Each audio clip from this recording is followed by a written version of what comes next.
Blue skies smiling at me, nothing but blue skies do I see. Bluebirds singing a song, nothing but bluebirds all day long.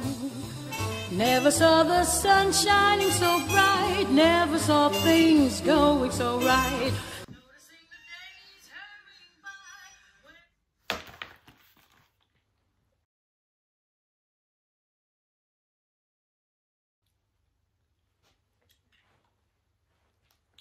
So,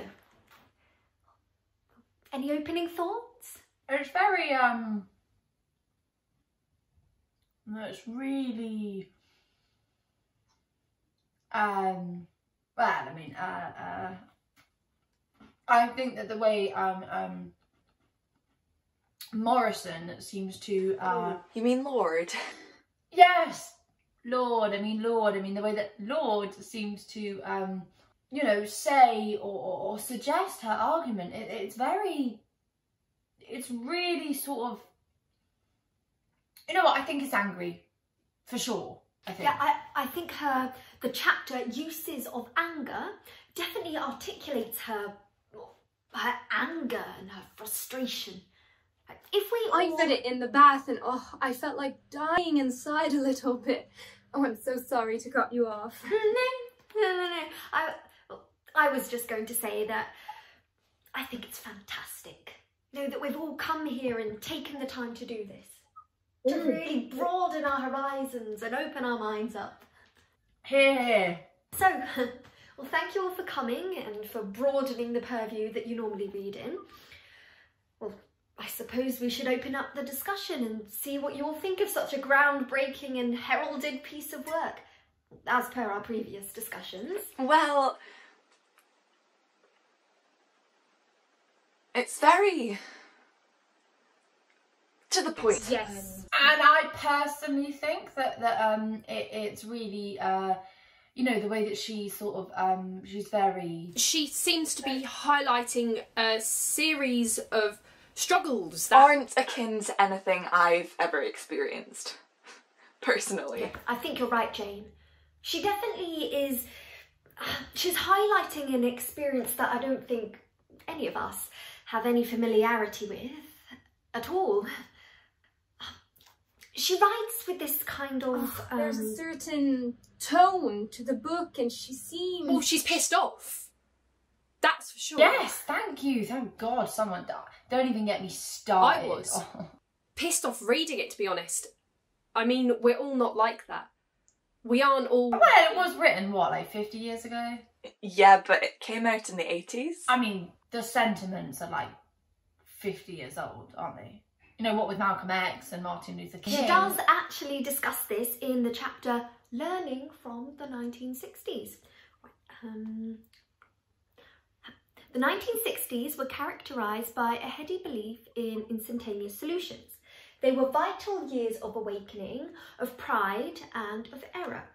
The civil rights and Black Power movements rekindled possibilities for disenfranchised groups within this nation, even though we fought common enemies. Which is us. The common enemies. Well, when you put it like that. No, it has to be us. Oh, we are the enemy. To progress, to innovation, to Afrofuturism. What? Oh, well, I just mean that we always got in the way, didn't we? I mean, I look at this country, you know, taking and pillaging left, right and centre, and then building these enormous statues of awful men who raped and traumatised poor Black women. We don't know that for sure. Maybe they just profited off the rape from the Americans. I think our talk can do with less of who did what. Well, it has already been done, so... Yeah, but don't we now have these... I mean, No one's actually got slaves now. No one still thinks the way that Lord suggests. That's not what I mean. What exactly are we talking about here? Slavery, or white men always having to get involved in these things? Centering themselves around what everyone else is doing in their own little country or island. I'm sick and tired and bored, frankly, of having these repetitive conversations where we just moan and whinge about things we cannot change. Men showed up to Africa and sent billions of Africans to America to do their dirty work, treating them no better than animals, while all that money and cotton and tobacco and whatever else got sent here to have Churchill smoke it in his pipe. I mean, it's history. It's our history, but Jane, why are you so ready to get into a big contention over it? Do you know how hard I found this book? How difficult and angry it made me because one group of stupid, selfish white people thought that they wanted and somehow deserved to be on top of everyone, and how that trickled down. They weren't better than anyone. In fact, Jeremy O. Harris says that white men are a virus, and I think that's something that should really be at the heart of this discussion. But Jess, you're white too. I never said that I wasn't. No, but you're saying that... I mean, on the front of Lord being pissed off, well, I think Lord has to come across as angry and rude and blunt because she is angry. I mean, to not do so would be a lie, surely. I know I would be angry too if I'd lived the life that she... But you haven't. And neither have I, for that matter. But surely now would be the time to realise that it's... You know what? I actually agree, because, you know, we learn about... Oh, Jesus Christ. You know, why don't we learn about this in school? I mean, we learned about Churchill and those lot and how brilliant they were, how brave and brilliant they were. But just at the same time... We're white too, Jess. And as a result of that, we have been put in such a good position because... What exactly am I supposed to do about that? Quit my job and give it to a BAME? Sell my house? These are problems that I can't exactly just make go away. Perhaps we could centre the discussion back to Lord. Does anyone have anything they would like to say? This book is rather accessible. Sorry to cut you off again. I mean, everyone's always talking about accessibility this and accessibility that, and well, this surprisingly was rather, I think, straightforward in the way... It's not like she's speaking African, Meg. It is English. Right? It's not that any of us were surprised, though, that she can speak English. She's an American who only speaks English, Meg. Do you think it would be difficult to follow, Meg? No, I personally find books like this always a little bit difficult to follow. And maybe it's because she says a lot and it could just be summarised in, you know, quick little paragraphs, not these fat, monstrous outpourings of anger. And you know, maybe it's just me, but this thing dragged. It just went on and on and on about things we already know. And yeah, okay, it was harrowing and it was bad and sad, sure, but like, oh jeez, I only got halfway through before I had to put it... So you haven't even finished it? No, I read the first chapter and the first couple of pages. If you have finished it... If you let me finish, I finished the book. If you let me finish, I finished the freaking book. I just thought she kept repeating herself. That is all. So you didn't really read it? She just kept talking about how bad things are. And I just think, where are the solutions, you know? Like Martin Luther King talked about a world where his children and my children could live in the world as equals, and that was something. That was, you know, none of this shouting, I'm oppressed and it's all your fault shit. Yes, but she's trying... She's got a right to be angry. It's like Meg said, if she just kept quiet, she'd be lying, and ultimately, what would that solve? We say that she's angry. That's obviously clear. So we've established that she's angry. Okay, fine. But she was more than that. You know, all we've done is talk about how she's angry like she's nothing more than this angry black woman. I never said that. You didn't have to. She's angry and she's black. Oh, so apparently she's an angry black woman. I won't deny it. She is. The same way I'm an angry white woman. What exactly is your point here, Jane? My point is that you've essentially relegated her to the status of being nothing but angry and black. Well, she is. What's the problem here? Sorry to interrupt, but... You're stereotyping her. It's as if by saying she's angry and black, that she's violent. I never said she was violent. No one is saying she's violent. She's pushing things, and her anger is the way she pushes that point across. But I hardly think the tone of the work suggests that she's ready to become violent to see such change. I think we all just might need to have another cup of tea. No, you're saying that she's angry and violent, and that is an idea that is steeped in inherent racist ideas. Oh, you're joking. Now you're just misconstruing the point. Hijacking it to get some kind of moral high ground. But then here you are talking about white men being a virus. Well, maybe we should remove the context of the book entirely. Clearly we want to discuss other things.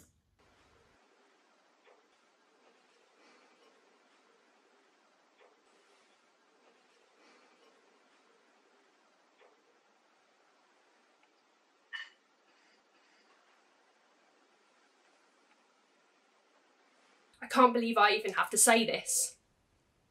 I am not a racist. I can't believe I even have to say that. Look, she is an angry black woman. Okay, fine. For some reason, Janie's got a problem with that. Nevertheless, she's Audrey fucking Lorde. Lorde! The Lord's name is literally her surname. Lorde. She is a god.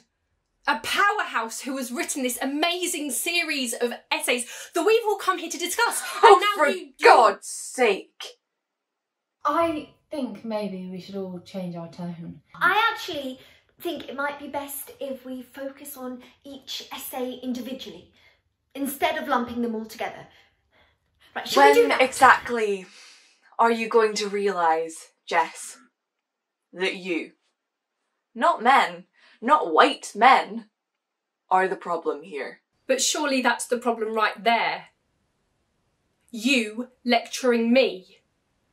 You're white too, Jane. And I know that. Like I don't. My God, who are you? The police? Are you going to shackle me up and throw away the key? I have an opinion, and I thought, please tell me if I'm wrong, Lizzie, that the whole point of this book club was to come here and hear other opinions. You two are ridiculous. This sounds like exactly what D'Angelo is always going on about. Who's D'Angelo? So you have the gall to try and make Em and I look like racist lunatics, and you haven't even read D'Angelo. Who's D'Angelo?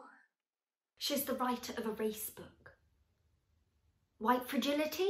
Maybe we should all turn our attention back to the discussion of Lord's work. We would, Meg, if good old Janie here hadn't tried to insinuate that I was a racist. I never called you a racist. Or me, for that matter.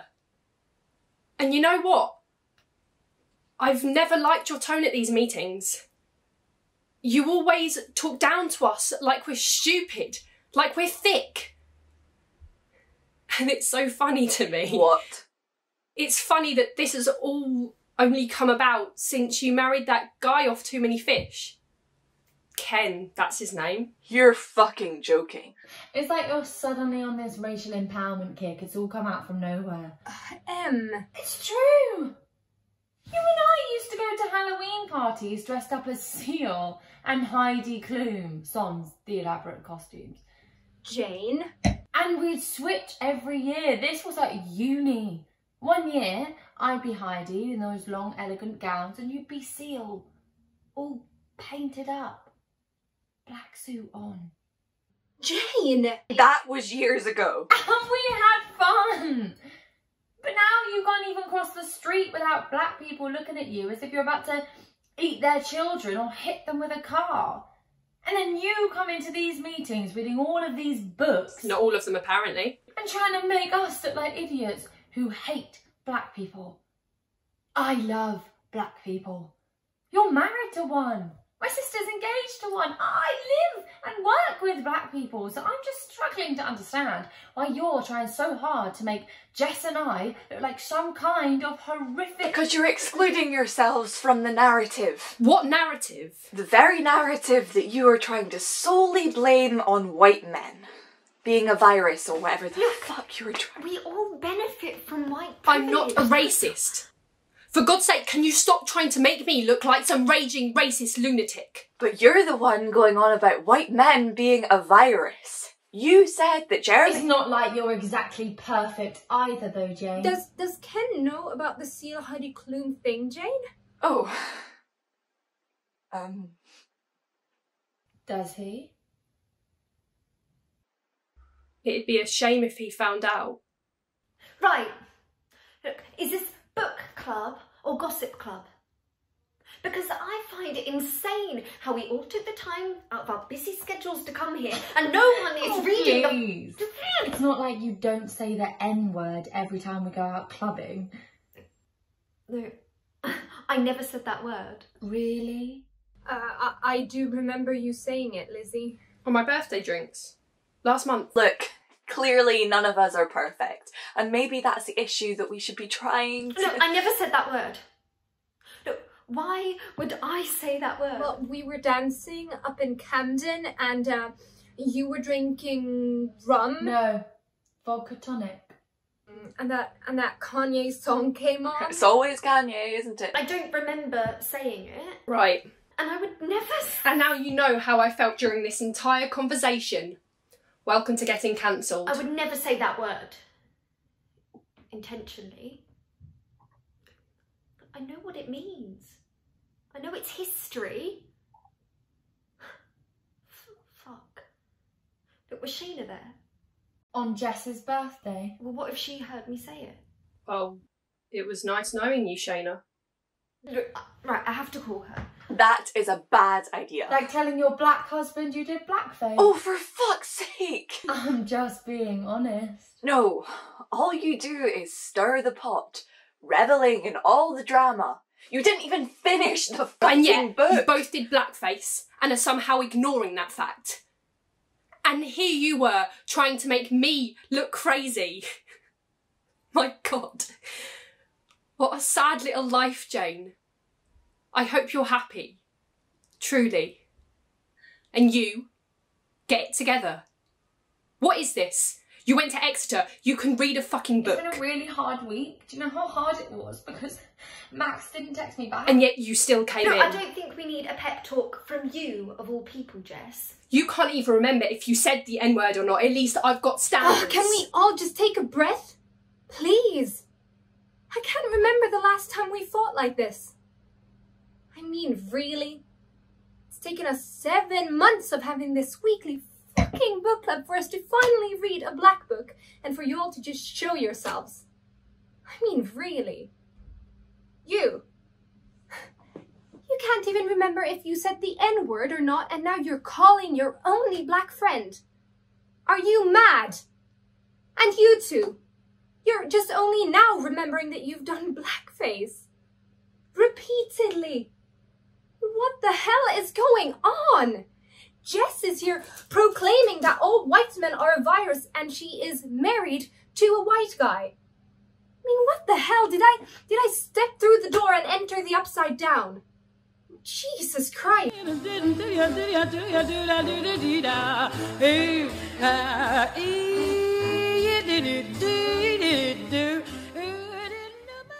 So, any opening thoughts?